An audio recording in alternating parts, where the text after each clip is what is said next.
নমস্কার। আজকের রেসিপিটা কিন্তু শীতকালে খেতেই হয়। খেতে লাগে দারুণ, ভাতের সাথেও ভালো লাগে, রুটির সাথেও ভালো লাগে। বেগুন ভর্তা।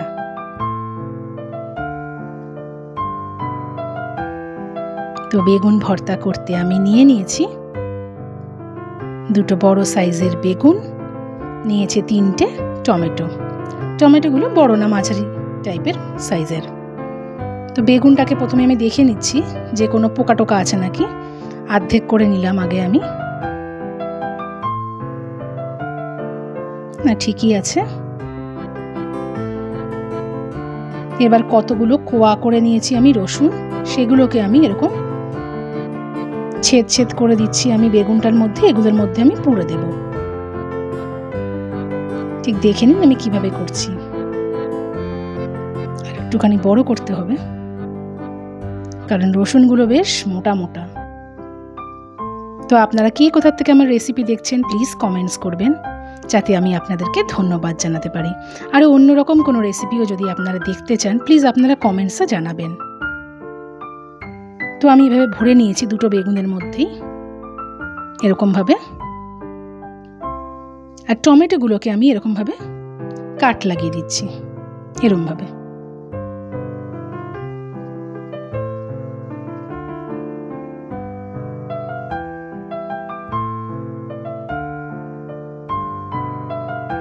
বেশ, এগুলো এবার আমি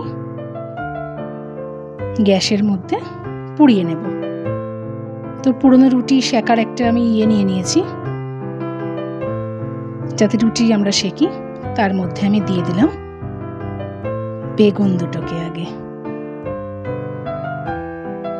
তারপর একটু সাইড করে আমি টমেটোগুলোকেও দিয়ে দিলাম। মোটামুটি ঘুরিয়ে ঘুরিয়ে ঘুরিয়ে আমাকে টমেটো বেগুন সবকটাকে পুড়িয়ে নিতে হবে এরকমভাবে। তো সব আমি পুড়িয়ে নিয়েছি। ব্যাস, এরকম করে ছালটা এবার আমি ছাড়িয়ে নেব। টমেটোগুলো এভাবে ছাল ছাড়ানো হয়ে যাচ্ছে। ওপরে স্কিনটা বাদ দিয়ে দেব। তো বেগুনটারও আমি এভাবে স্কিনটা বাদ দিয়ে দেব।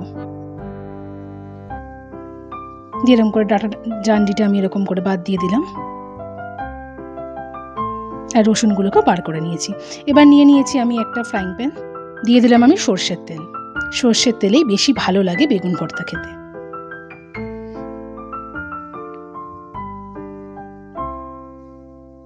তো গরম করে নিয়েছি। এবার আমি একটা বড় সাইজের পেঁয়াজ কুচি কুচি করে দিয়েছি।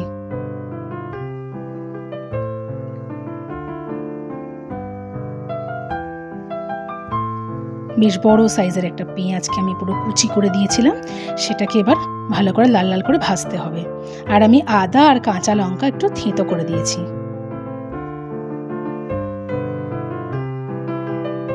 দিয়ে ভালো করে আমি মিশিয়ে দিচ্ছি। এবার যে টমেটোগুলো আমি পুড়িয়ে রেখেছিলাম সেগুলোও দিয়ে দিলাম। এবার পেঁয়াজটা একটু ভাজা হয়ে যাওয়ার পরে দিতে হবে, পেঁয়াজটা একটু লাল লাল হয়ে যাওয়ার পরে। তো আমি এটা স্ম্যাশার দিয়ে একটুখানি এভাবে গলে গলে যাতে যায় সেরকমভাবে করে দিলাম। দিয়ে ভালো করে মিশিয়ে নিতে হবে পেঁয়াজ, আদা, রসুন সব কিছুকে। এবার আমি বেগুনগুলোকে দিয়ে দিচ্ছি।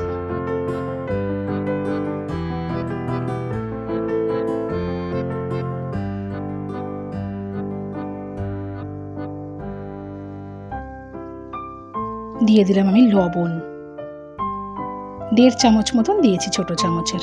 দিলাম আমি হলুদ গুঁড়ো, ওটাও 1/2 চামচ মতন দিয়েছি। এবার ভালো করে মিক্স করতে হবে পুরো ব্যাপারটাকে, ওপর নিচ করে ভালো করে করে মিক্স করতে হবে। আবারও স্ম্যাশার দিয়ে আমি একটুখানি দাবিয়ে দাবিয়ে দিচ্ছি, যাতে সবটা ঘেঁটে ঘেঁটে যায়, সবটা ভালো করে মিক্স হয়ে যায়। দিয়ে ভালো করে শুধু মাখাতে হবে, এরকমভাবে মাখিয়ে মাখিয়ে পুরোটা একবারে ভাজা ভাজা মতন করে নিতে হবে। ভাজা ভাজা হওয়া পর্যন্ত মাঝারি আঁচে রেখে আমি এরকম নাড়াতেই থাকবো। দিয়ে দিলাম কিছুটা পরিমাণ আমি ধনে পাতা কুচি। আপনারা যদি ঝাল বেশি খান তাহলে এখানে কাঁচা লঙ্কা কুচিও দিতে পারেন। আমি কাঁচা লঙ্কা যেহেতু একটু থেঁতো করে দিয়েছিলাম, তাই না কাঁচা লঙ্কা কুচিটা আমি পরে দিচ্ছি। এরকম করে ভাজা ভাজা ভাজা ভাজা হয়ে গেছে। তো ভাজা ভাজা হয়ে গেলেই হয়ে যাবে বেগুন ভর্তাটা রেডি। তো এটা আপনারা রুটির সাথে ভাতের সাথে খেতে পারেন। আমার রান্না যদি ভালো লেগে থাকে প্লিজ লাইক কমেন্ট শেয়ার করবেন। পেজটাকে ফলো করে দেবেন। আর যদি আপনারা ইউটিউব থেকে দেখেন, আমার চ্যানেলটাকে সাবস্ক্রাইব করে দেবেন। আর নিত্য নতুন রেসিপির জন্য আমার পেজে ও ইউটিউব চ্যানেলে নজর রাখুন।